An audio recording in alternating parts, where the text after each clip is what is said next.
1963 میں علامہ تہران کو چھوڑ کر قم آ جاتے ہیں۔ قم میں اقامت کے دوران علامہ کا اہم ترین کام تدریس کرنا ہے۔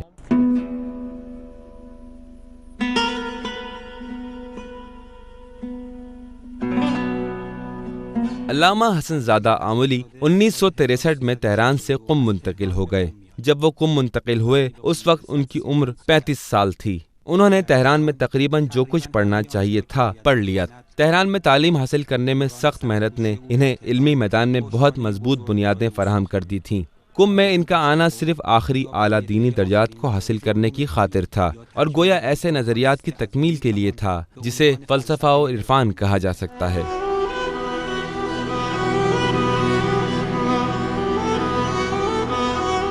قم ایک پیچیدہ شہر ہے۔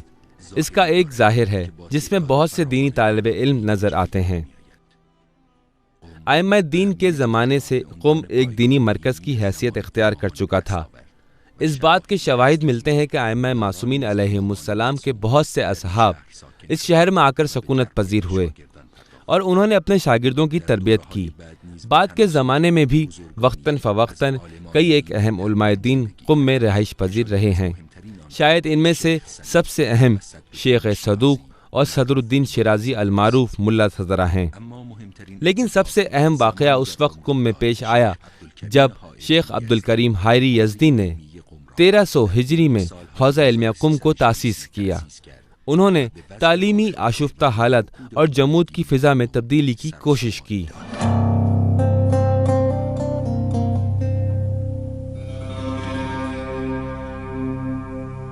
1922 کی بہار کے شروع میں علماء، تجار اور تہران کے کاروباری حضرات کی ایک میٹنگ قم میں رکھی گئی۔ اس میٹنگ میں کئی گھنٹے تک حوزہ علمیہ قم کی تاسیس کے بارے میں بحث و گفتگو ہوتی رہی۔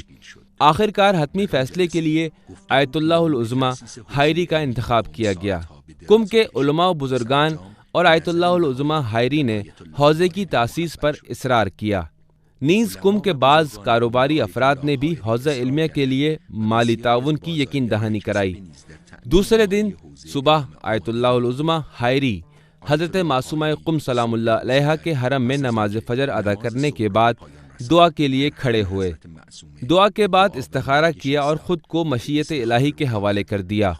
انہوں نے مصمم ارادہ کر لیا کہ حوزہ علمیہ قم کا آغاز کر دیا جائے۔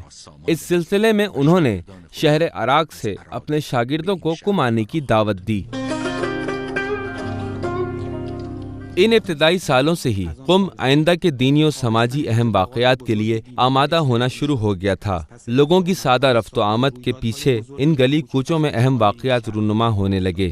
مساجد، مدارس اور گھروں میں کلاسیں، درس و بحث اور تحقیقات کے جلسے ہونے لگے، جو موجودہ ایرانی تاریخ میں رونما ہونے والے بعض اہم سیاسی، دینی واقعات اور علمی و فلسفی تحریکوں کی بنیاد قرار پائے۔ یہاں بہت سے گھروں میں کئی ایک اہم کتابیں، رسالے اور علمی حاشیے موجود ہیں۔ یہ سید انصاری شیرازی کا گھر ہے۔ یہ ایسا گھر ہے جس کی پرانی ساخت آج بھی باقی ہے۔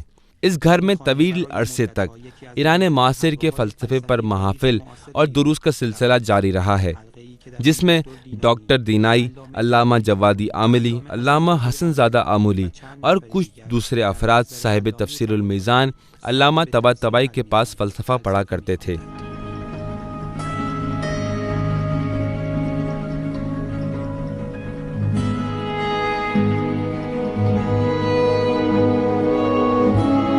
علامہ حسن زادہ آملی نے طرز تدریس کو اپنے اساتذہ سے وراثت میں پایا ہے۔ بعض ناگزیر وجوہات کی بنا پر علامہ طباطبائی مجبور تھے کہ وہ اپنے دور میں کچھ عرصے تک رات کے وقت اور خفیہ طور پر درس و بحث کا سلسلہ جاری رکھیں، کیونکہ حوزے میں ان کے فلسفے اور عرفان کے دروس زیادہ قابل قبول نہ تھے۔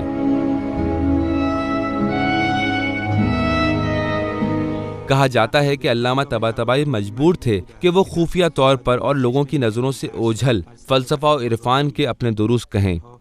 کبھی وہ اتنے مجبور تھے کہ دروازوں کو اندر سے قفل کر دیا کرتے تھے تاکہ نامحرم افراد کے بے وقت آ جانے سے محفوظ رہ سکیں اور ان کی خفیہ کلاسوں سے وہ پردہ نہ اٹھا دیں۔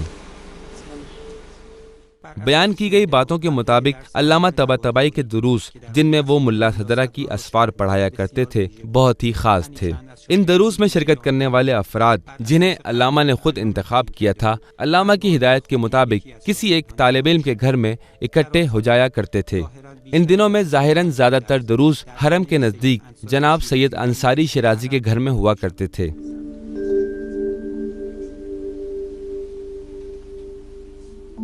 آیت اللہ سید انصاری شیرازی جو خود موجودہ دور کے بلند مرتبہ دینی فلاسفر اور عظیم عرفا میں شمار کیے جاتے ہیں، لیکن ان کے گھر میں جہاں علامہ طباطبائی کے دروس منعقد ہوا کرتے تھے وہاں آج بھی علامہ کی تصویر آویزاں کی گئی ہے۔ اس کمرے میں علامہ طباطبائی ہمیشہ ایک مخصوص جگہ پر بیٹھا کرتے تھے جہاں آج ان کی تصویر رکھی گئی ہے۔ علامہ حسن زادہ اور جوادی عاملی وہاں ان کے پاس سبق پڑھا کرتے تھے۔ 22 مهر 42 به قم آمدم و در همان ابتدای ورودم به محضر مبارک ایشون تشرف حاصل کردم و تا کنون که در حدود 17-18 سال است از خرمن معارف علمی اون جناب خوشچینی میکنم۔ جمعرات کو درس ہوا کرتا تھا۔ یہ درس ایک جگہ نہیں ہوا کرتا تھا، کبھی ہمارے گھر میں ہوتا اور اسی طرح مختلف افراد کی طرف ہوا کرتا تھا۔ کیا آپ کو یاد ہے کہ اس درس میں کون کون شرکت کیا کرتا تھا؟ جی ہاں، میں اس وقت چھوٹا ہوا کرتا تھا۔ مجھے بعد میں معلوم ہوا کہ اس میں جو افراد شرکت کیا کرتے تھے ان میں آیت اللہ امینی تھے، شہید مطہری تھے جو اس درس میں آیا کرتے تھے، ڈاکٹر دینانی وہ اس دور میں علماء کا لباس پہنا کرتے تھے، وہ بھی آیا کرتے تھے۔ یہ درس کس موضوع پر ہوا کرتا تھا؟ کوئی خاص موضوع نہیں ہوا کرتا تھا، یہ حضرات آیا کرتے تھے اور مختلف سوالات کیا کرتے تھے۔ درسی سوال نہ تھے، کتاب سے ہٹ کر سوالات ہوتے تھے۔ اس میں مرکزی حیثیت علامہ طباطبائی رکھتے تھے، دعوت کا سلسلہ تو نہیں ہوتا تھا نا؟ جی بالکل، دعوت نہ ہوتی تھی۔ قرآن تفسیر کے موضوع پر درس نہیں ہوتا تھا یا کوئی مخصوص موضوع نہیں ہوتا تھا؟ نہیں، کوئی خاص موضوع نہیں ہوا کرتا تھا، آزاد درس ہوتا تھا۔ بالخصوص یہ کہ علامہ کا کام فلسفہ، عرفان اور تفسیر سے متعلق تھا اور ان علوم میں اعلیٰ درجے کی مہارت رکھتے تھے۔ معارف علم شریف عرفان هم در عرفان عملی و هم در عرفان نظری، یعنی امروز کسی که باید به معارف دقیق عرفای بزرگ عالم اسلام دست داشته باشد و به اسرار و رموز گفته هایشون آگاهی داشته باشد، جناب استاد علامه طباطبایی مد ظله العالی می باشد۔ اس کے باوجود کہ آج فلسفہ اور عرفان کے دروس گزشتہ دور کی نسبت زیادہ آسانی اور آزادی سے منعقد ہو رہے ہیں، لیکن پھر بھی آج ایسے افراد کم نہیں ہیں جو فلسفہ بالخصوص صدرائی فلسفے سے ناخوش رہتے ہیں اور اس کے مخالف ہیں۔ ایسے افراد موجود ہیں جو مطبوعاتی اداروں میں علامہ اور ان کی طرز تعلیم پر تنقید کرتے ہوئے نظر آتے ہیں۔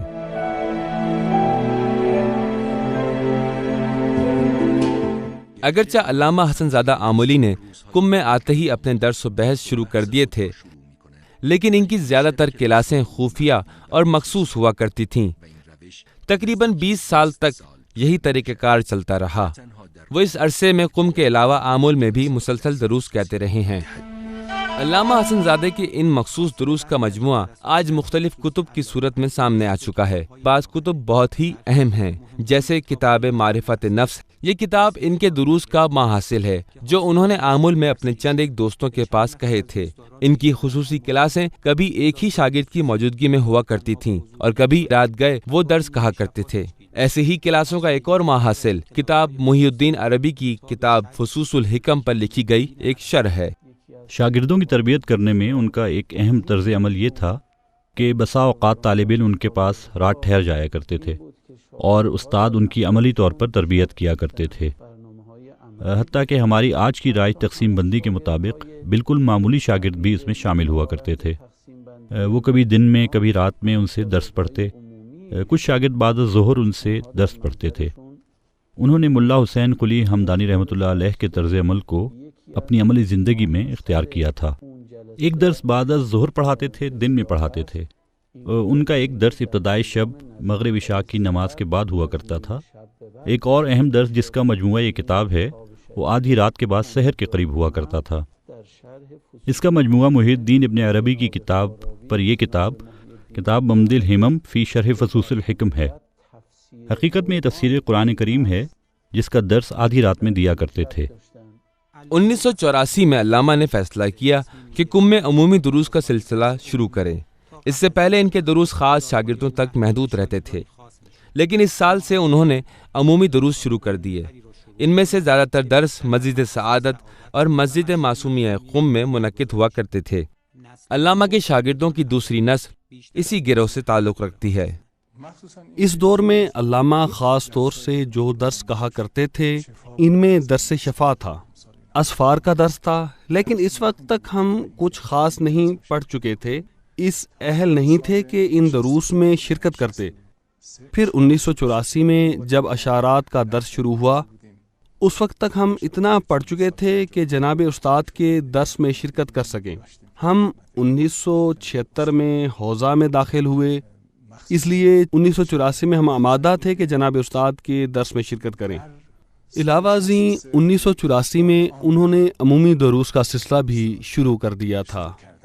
علامہ نے اپنی زندگی میں مختلف قسم کے شاگردوں کی تربیت کی ہے۔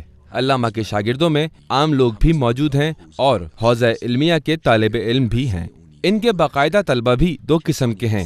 کچھ وہ تھے جنہوں نے کوشش کی کہ علامہ کے تمام طرح کے دروس پڑھیں، اور کچھ ایسے تھے جنہوں نے صرف ایک یا دو دروس پڑھنے پر اکتفا کر لیا۔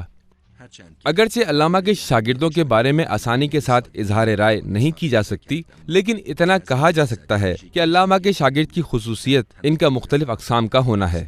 ہر طبقے، شعبے اور ہر رنگ و نسل میں ان کے شاگرد موجود ہیں۔ ان کے شاگردوں میں ایک جیسی خصوصیات تلاش نہیں کی جا سکتی۔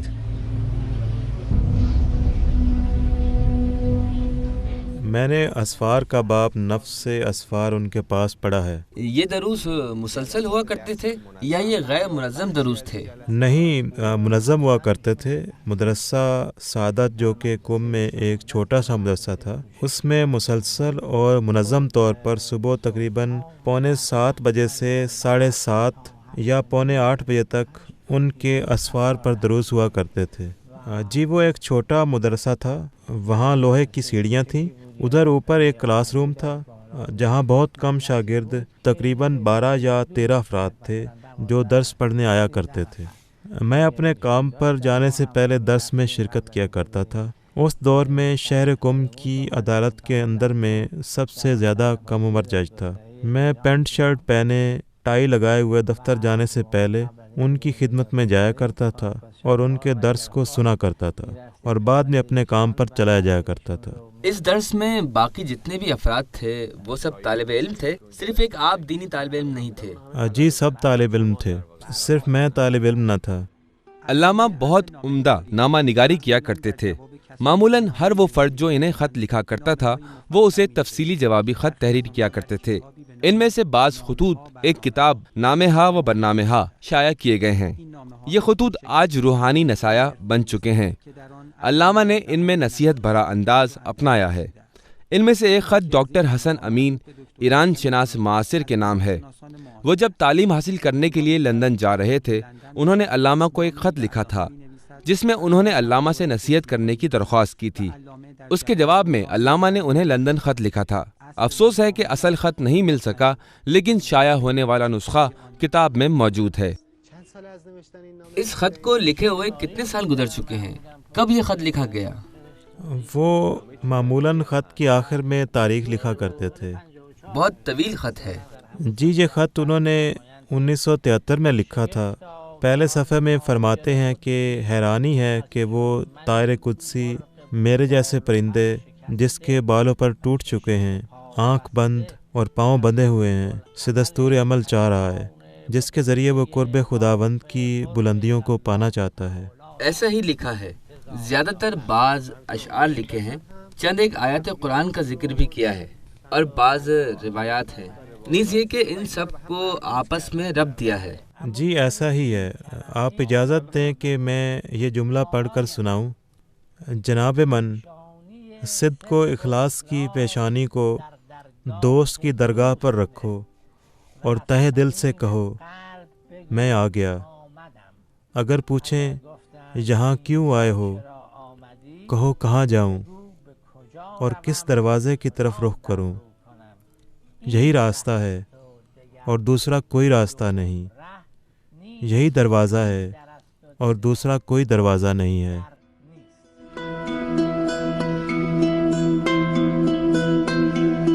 تدریس کے تمام دورانیے میں علامہ حسن زادہ آملی کی کوشش رہی ہے کہ وہ ایسے مضامین کی تعلیم دیں جن کی طرف عام طور پر توجہ نہیں کی جاتی. شروع میں جب میں قم آیا تو بعض عزیزان اور بزرگان تشریف لائے اور کہا کہ فقہ یا اصول کا درس کہنا شروع کریں. میں نے عرض کی الحمدللہ ان مضامین کو پڑھایا جا رہا ہے. ہم ان مضامین کو پڑھائیں جن کی تعلیم نہیں دی جا رہی، جیسے اصول، عقائد، امامت کے ابحاث، عصمت انبیاء اور انہی جیسے عناوین پر کام کریں. اس بنا پر میں نے منظومہ کا درس شروع کیا.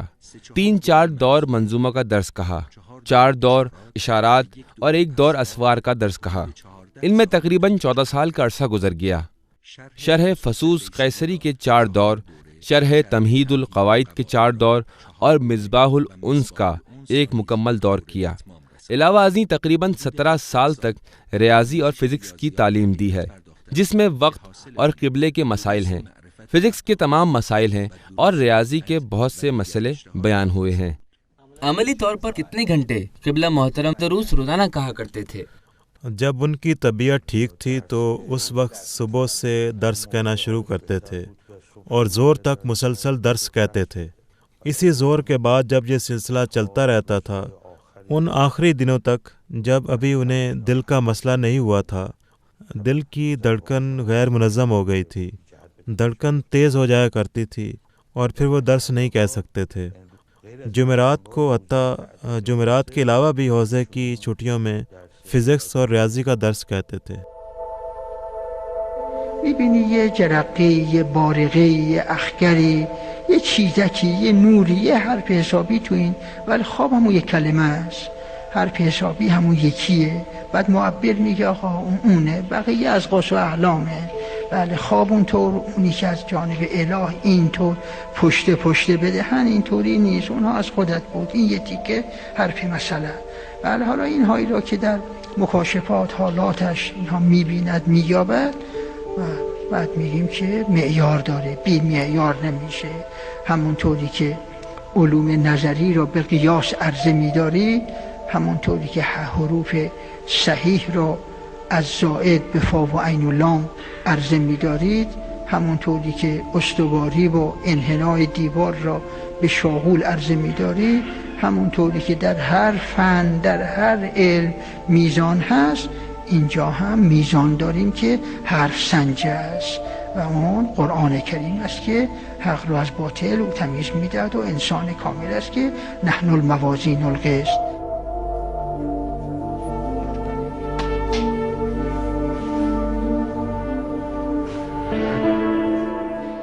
مختلف علوم کے ساتھ علامہ کی آشنائی موجب بنتی ہے کہ وہ مختلف علوم کو آپس میں ربط دے سکیں.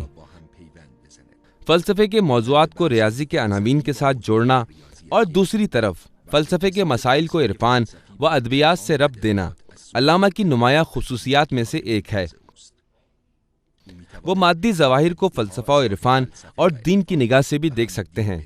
وہ یہ دعویٰ کر سکتے ہیں کہ قرآن، برہان و عرفان کے درمیان کوئی جدائی نہیں پائی جاتی.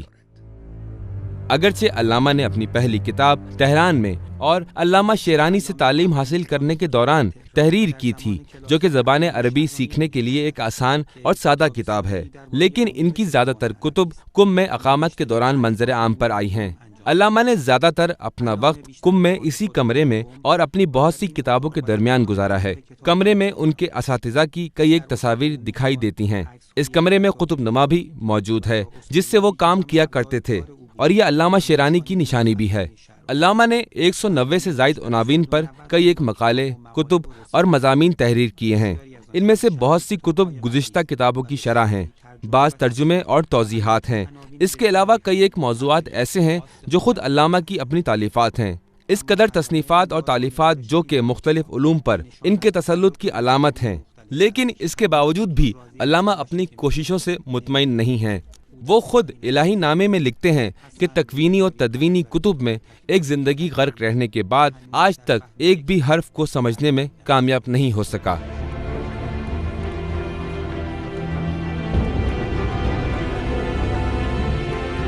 السلام علیکم۔ وعلیکم السلام۔ بہت معذرت چاہتا ہوں، کیا آپ میرے لیے زحمت کر سکتے ہیں کہ مجھے بتا دیں علامہ حسن زادہ آمولی کی کتنی کتب آپ کے پاس یہاں موجود ہیں؟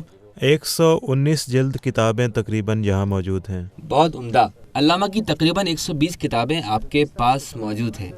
کتاب کی تالیف و تصنیف عالم دین کے ضروری کاموں میں سے ایک ہے۔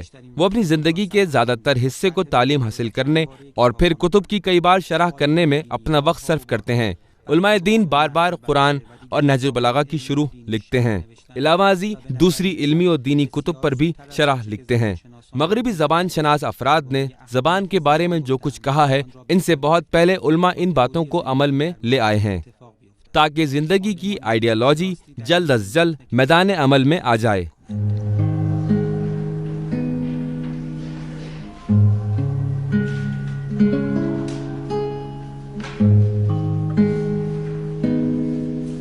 حقیقت میں علماء دین کتابوں کے متن میں زندگی گزارتے ہیں۔ آج زبان شناس افراد کی تھیوری یہ کہتی ہے کہ کسی کتاب کی تالیف کبھی ختم نہیں ہوتی۔ جب کبھی کوئی وہ کتاب پڑھتا ہے، یہ ایسا ہے کہ جیسے وہ کتاب دوبارہ لکھی گئی ہے، کیونکہ اس کے کلمات نئے زمان و مکان میں نئے معانی کے ساتھ پڑھے جا رہے ہوتے ہیں۔ یہ وہ طریقہ کار ہے جو دینی مدارس کی تاسیس سے آج تک جاری ہے۔ عالم دین میں قدیمی عبارت پڑھنے اور انہیں دوبارہ تالیف کرنے کی صلاحیت ہونی چاہیے۔ آثارم عرض کردم تا الان 190 اثر دارم، خیلی هاش به چاپ رسید، بعد این یکی از اونهاست، این یکی از اونهاست، بله و این هم یکی از اونهاست، این هم یکی از اینهاست، هم تو بزرگ و کوچیک آقا هست، به خیلی ها چاپ شده، الانم خیلی هم در دست چاپه، دیگه میگم مشغولیم اگه اون وفا بکنه. الان کسب جدید ندارم، نویسنده الان کارم شب و روز اینه که نوشته های پیشین رو دارم پاک نویس میکنم و تحریر میکنم، دیگه نمیتونیم کسب جدید، اون مربوط به اون زمان بود. رحمتش کنه. بله ایشون رضوان الله علی جان، این حالی که یه دونه این دوباره اینا مردم نمیذارن پیش این رضوان الله اینا دارم اون گرفته. ان سالوں میں علامہ کے لیے کتاب، قلم و کاغذ کے علاوہ کوئی چیز اہم نہ تھی۔ وہ بہت زیادہ توجہ کے ساتھ کتاب کو پڑھتے تھے اور پھر اسے حفظ کر لیا کرتے تھے۔ اس کے باوجود کہ وہ کتاب اکٹھا کرنے کا بہت شوق رکھتے تھے، لیکن لکھنے کا شوق اس سے کہیں زیادہ موجزن تھا۔ ان کے پاس اب بھی چھپنے کے لیے اتنا مواد جمع ہے کہ جس کا حجم چھپ جانے والی کتابوں سے کہیں زیادہ ہے۔ آخر ایسی کون سی بات ہے جو علامہ کو لکھنے پر ابھارتی رہی ہے؟ ذاتی دلچسپی رکھتے تھے، جس میں علمی تشنگی بھی ایک وجہ ہے۔ نوجوانی ہی کے دور سے ایسے تھے، جیسا کہ خود فرمایا کرتے تھے، نیز معاشرتی ضرورت بھی تھی۔ اسی لیے اس کے باوجود کہ وہ فقہ میں مہارت رکھتے تھے، اصول میں ماہر تھے، تفسیر میں ید اللہ رکھتے تھے، لیکن انہوں نے اپنی زندگی کے بیشتر حصہ دینی حوزہ علمیہ میں، بالخصوص قم میں فلسفہ اور عرفان کے دروس کہنے میں صرف کر دیا تھا۔ حتیٰ ایک دن مخصوص نشست میں مجھ سے کہا، ایک دن میں نے قلم و دوات اور کاغذ تیار کیا کہ اپنی توضیح المسائل تحریر کروں۔ میرا حق بھی یہی تھا کہ میں لکھوں، لیکن جو ہی میں نے قلم اٹھایا، میرے ذہن میں یہ بات آئی کہ کیا آج لوگوں کو کسی اور توضیح المسائل کی ضرورت ہے؟ خدایا آپ کا شکر ہے کہ ان کی تمام سازشیں نقش بر آب ہو گئیں، حجاب کی کثرت سیراب ہو گئی ہے۔ یہ جملہ بہت خوبصورت ہے کہ الہی موج دریا سے اٹھتی ہے اور اس کے ساتھ مل جاتی ہے اور اس میں گم ہو جاتی ہے۔ انا للہ و انا الیہ راجعون۔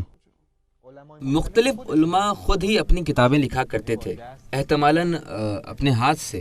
معمولاً ایسا ہی تھا۔ کوئی خاص طریقہ کار موجود تھا؟ کیونکہ یہ لائنیں بالکل منظم ہیں، یقیناً کوئی طریقہ تو ہوگا۔ لائنوں کا منظم ہونا مسترا کی وجہ سے تھا۔ یہ مسترا کیا ہے؟ ایک 4 کونوں والی تختی ہوتی تھی، اس کے اوپر سیدھی لائنیں ہوتی تھیں۔ ان لائنوں پر ایک ترتیب سے دھاگے لگائے جاتے تھے۔ جب یہ دھاگے خشک ہو کر سخت ہو جاتے تھے تو کاغذ کو اس کے اوپر رکھ دیا جاتا تھا، 10-20 جس قدر وہ چاہتے تھے۔ پھر ایک سنگ مرمر کو ان کاغذوں کے اوپر رکھ دیتے تھے۔ ایک دن رات میں ان دھاگوں کے نشان کاغذوں پر آ جاتے تھے، ایسے نشان پر لکھا کرتے تھے۔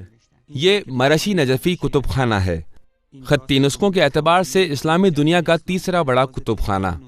آیت اللہ العظمی مرشی نجفی جس روز سے قم میں تعلیم حاصل کرنے آئے تھے، انہوں نے ایسے کتب خانے کی ضرورت کو محسوس کیا تھا۔ اس دن سے انہوں نے تنگ دستی اور غربت کے باوجود اپنا تمام سرمایہ خطی نسخوں کی خرید پر خرچ کر دیا۔ نسخوں کی خرید کے لیے وہ مرحومین کی نمازیں اور روزے اجرت پر لیتے اور اس ذریعے سے وہ رقم مہیا کرتے۔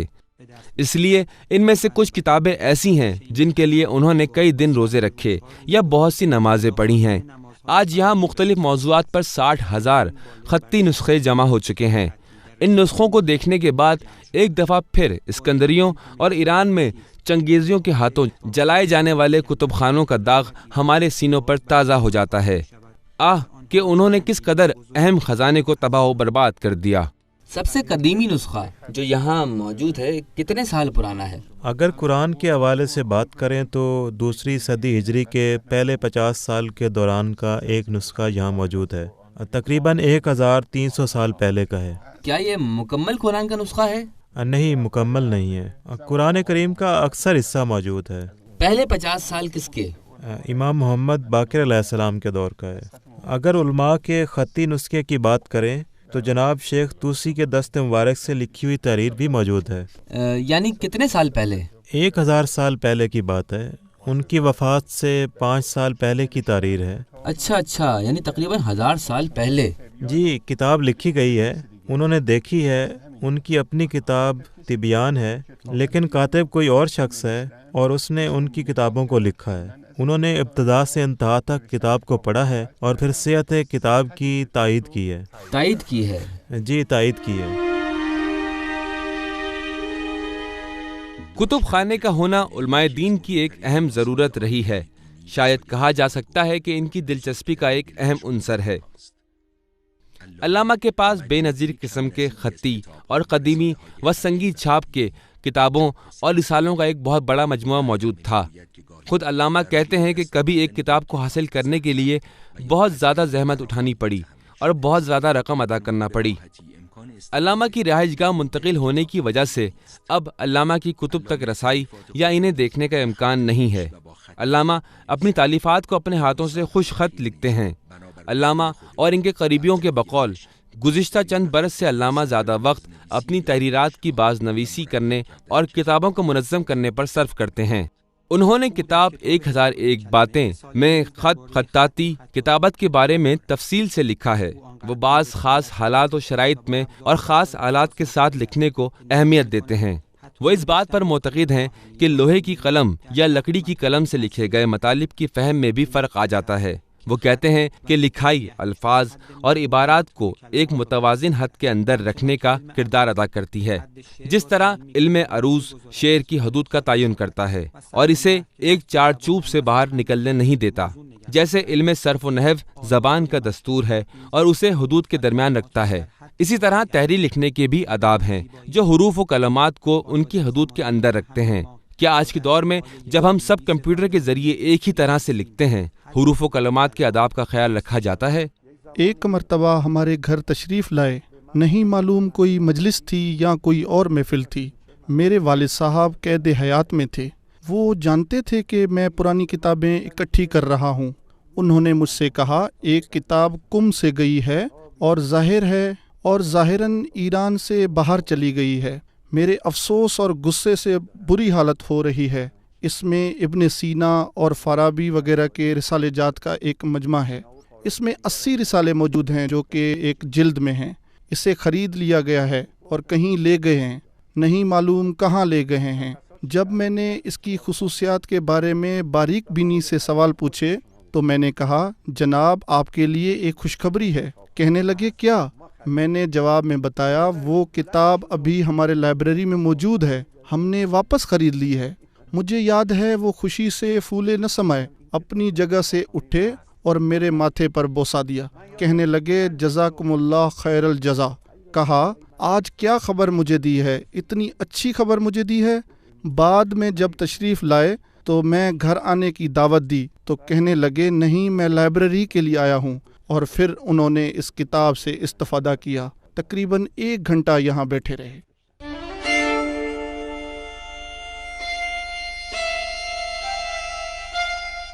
بہت سے مذہبی رسالے علماء دین کے کہے ہوئے دروس کا مجموعہ ہے۔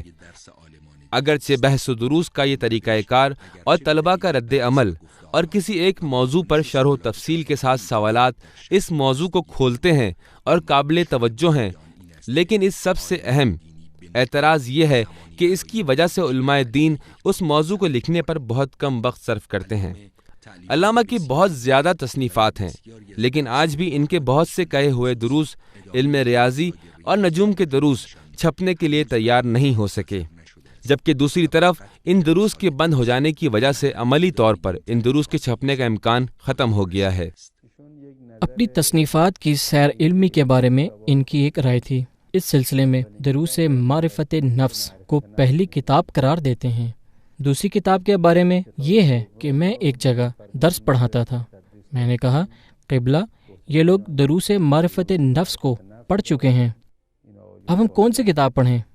فرمایا اس کے بعد ان کے لیے کتاب اتحاد عاقل و معقول پڑھیں۔ کچھ وقت گزرا تو ہم نے کہا قبلہ اتحاد عاقل و معقول بھی ختم ہو گئی ہے۔ فرمایا عیون مسائل نفس پڑھیں۔ کچھ عرصے بعد ہم نے پوچھا قبلہ عیون مسائل نفس بھی ختم ہو گئی ہے، اب کون سی پڑھیں؟ فرمایا فصوص فارابی جو کہ 70 سے کچھ زیادہ فصلوں پر مشتمل ہے، شرح فصوص الحکم کو پڑھیں۔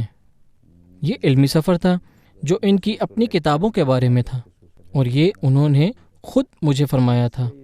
بندگان خدا مرد و خواتین جو ایک خاص حد تک پڑھ چکے ہیں، انہیں اس طرح اس سیر علمی میں لے کر چلیں، یہ ان کی اپنی رائے تھی۔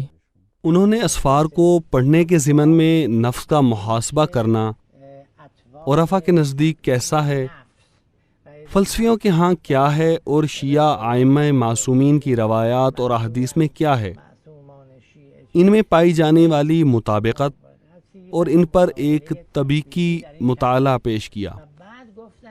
اس کے بعد بتایا کہ شاہ نامہ میں جو رستم کے ساتھ قصے ذکر کیے گئے ہیں وہ بھی اصل میں اسی کے مراحل ہیں۔ اس بنا پر کہا کہ پہلی بات یہ ہے کہ فردوسی ایک حکیم تھا، یعنی ان مباحث کو جانتا تھا، ان علوم و فنون کو جانتا تھا۔ ادبیات کے ساتھ علامہ کا عشق اس چیز کا باعث بنا کہ وہ اسفار کی کلاس میں زیر بحث موضوع کو 1971 میں مقالے کی صورت میں ماہنامہ رسالے میں لکھیں۔ انہوں نے ڈاکٹر حسن امین کی درخواست پر، جو ان دنوں میں ادبی مجلہ سخن میں لکھا کرتے تھے، تدویقی مقالہ لکھا، جس میں انہوں نے رستم کے 7 خوان کو 7 شہر عشق اور عرفا کے 7 درجات کے ساتھ تطبیق اور موازنہ کیا ہے۔ آپ اس رسالے میں لکھا کرتے تھے؟ جی میں اس رسالے کے لکھنے والوں میں ہوں۔ رسالے کے لکھنے والوں میں شامل تھے آپ؟ ہاں، اس دور میں شامل تھا۔ یہ مقالہ نشر ہونے والے ان محدود مقالات میں سے ہے جو شاید حوزہ علمیہ قم کے علماء کی طرف سے اس زمانے میں ادبی اور روشن فکر جرائد میں لکھے گئے تھے۔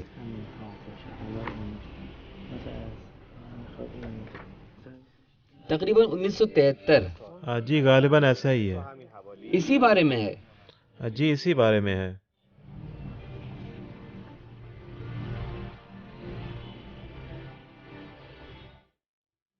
علامہ کے نام سے ہے؟ جی علامہ کے نام سے ہے۔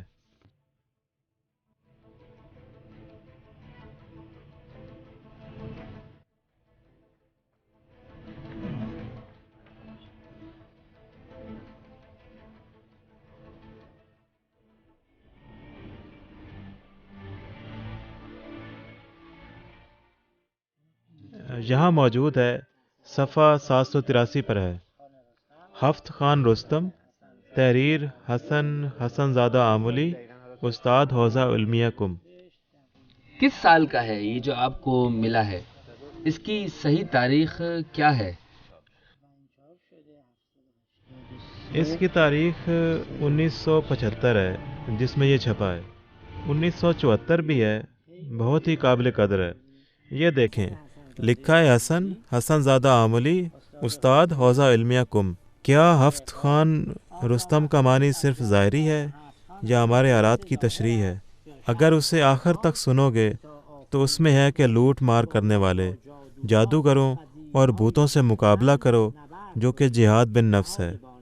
آپ نے دیکھا کہ اس نے تیسری کہانی میں ایک اسدہے کو مار ڈالا۔ یہ جان لو کہ رومی عارف کے بقول نفس اسدہا ہے، وہ کب مرا ہے؟ وہ تو شکار نہ ملنے کی وجہ سے افسردہ ہے۔